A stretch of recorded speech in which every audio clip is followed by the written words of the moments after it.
அப்பாடா, ஒரு வழியாக காலையிலேருந்து அம்புட்டு வேலையும் முடிச்சாச்சு. ஷப்பா, ஒன்றும் முடியாது. அடிக்கும் தானே காலையிலேருந்து அம்புட்டு வேலையும் பார்த்தது நானு, பேர் எடுக்குது நீயா? உங்கள் சண்டையெல்லாம் அப்புறம் வச்சுக்கோங்க. நல்ல நேரத்தில் தான் கடை திறக்கணும். நான் போய் அக்கா கூப்பிட்டு வரேன். அட இருங்களே, அக்கா கண்ணை மூடி தான் கூப்பிட்டு வரணும். வெயிட் பண்ணுங்க. அக்கா இங்கே பேர் காலையிலேருந்து கஷ்டப்பட்டு டெக்கரேஷன் பண்ணியிருக்கோம். நீ நேராக கண்ணை தந்துன்னு வந்து பார்க்கக்கூடாது. கண்ணை மூடி பார்க்கலாம். நீ உன் கையாலே கண்ணை முடிக்கும். என் கையெல்லாம் உனக்கு பத்தாது. உன் கையாலே நீ வந்து கண்ணை முடிக்கிட்டு அப்படியே வா. நாங்கள் சொல்லும் போது கண்ணை தந்தா போதும். ஏல கடை தர கொடுங்களேன், நல்ல நேரம் முடிஞ்சு போகுது. அதெல்லாம் ஒன்றும் முடியாது. நாங்கள் நேரம் பார்த்துட்டு தான் வரோம். கண்ணு முடு. போகலாம்.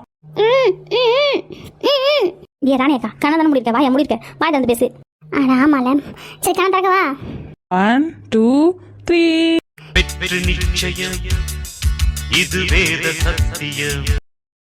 ஏல அழகா இருக்குல்ல. எப்படி மும்பிட்டு அழகா அலங்காரம் பண்ணி வச்சிருக்கீங்க.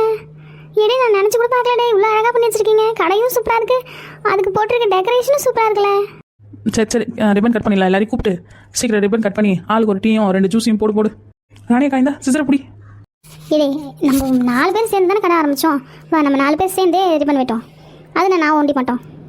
ராணி அக்கா, நீ கட் பண்ணாதான் நல்லா ராசி. நீங்கள் மட்டும் கட் பண்ணு. பரவாயில்ல, நம்ம 4 பேர் சேர்ந்தே கட் பண்ணுவோம்.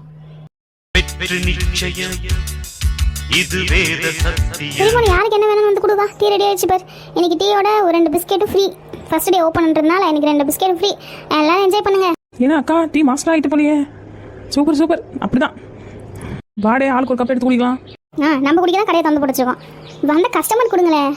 அக்கா ஃபர்ஸ்ட் டேஸ்ட் பார்க்கணும், எப்படி இருக்கு, சக்கரை எல்லாம் கரெக்டாக இருக்கான்னு பார்த்துட்டு அப்புறமா நம்ம கொடுக்கலாம். அதெல்லாம் அக்கா போட்டது கரெக்டாக தான் இருக்கும். நீ கொடு. சும்மா சொல்லப்படாது. ராணிக்கா காஃபி சூப்பராக போட்டிருக்காங்க. என்ன டைம் இவ்வளோ ஆகுது, இன்னும் அவரை காணும். பாவம், அவருக்கே நிறைய ஒர்க் இருக்கும் போல். நான் வேறு இதில் அவரை சிக்கன் பக்கோடா வாங்கிட்டு வாங்க அப்படின்னு சொல்லி கம்பல் பண்ணியிருக்கேன். வாங்கிட்டு வருவாரா இல்லையா தெரியலையே. நம்ம கொஞ்சம் இன்டீசெண்டாக பிஹேவ் பண்ணுறோமோ. இதெல்லாம் கேட்குறோமே, ஒரு மாதிரி கூச்சமாக இருக்குது. பரவாயில்ல, எல்லா பொண்ணும் ஹஸ்பண்ட் கிட்டே கேட்குறது தானே. நானும் அந்த மாதிரி தானே கேட்டேன், தப்பு இல்லை. என்ன இருந்தாலும் அவனை என்னோட ஹஸ்பண்ட் தானே. என்ன மேடம் லேட்டாக வரேன்னு திட்டிட்டு இருந்தீங்களா? அப்படியெல்லாம் ஒன்றும் இல்லை, நான் சும்மா தான் சரி வாக்கிங் போகலான்னு வந்தேன். சரி, உனக்காக நான் ரொம்ப தூரம் போய் கஷ்டப்பட்டு வாங்கிட்டு வந்திருக்கேன். இது பிளேட்டில் வச்சு கொண்டு வரேன். இல்லை பரவாயில்ல, கொடுங்க, நானே வச்சுக்கிறேன். இருங்க மேடம், அவ்வளோ தூரம் போய் வாங்கிட்டு வந்தேன், எனக்கு பிளேட்டில் வச்சு கொடுக்க தெரியாதா? வெயிட் பண்ணுங்க. நானும் அப்படியே ஃப்ரெஷ் ஆகிட்டு வந்துடுறேன். நம்ம 2 பேர் சேர்ந்தே சாப்பிட்லாம். உனக்காக தேடி பிடிச்சி 10 கிலோமீட்டர் ட்ராவல் பண்ணி வாங்கிட்டு வந்திருக்கேன். உனக்காக 10 கிலோமீட்டர் இல்லை, 1000 கிலோமீட்டர் கூட என்னால் ட்ராவல் பண்ண முடியும். Because I love you Annapurna. I love you so much.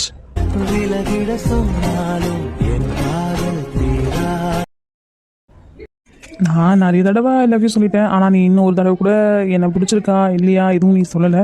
நான் உன்னை கம்பல் பண்ணல, பட் சீக்கிரம் சொன்னால் நல்லாயிருக்கும்.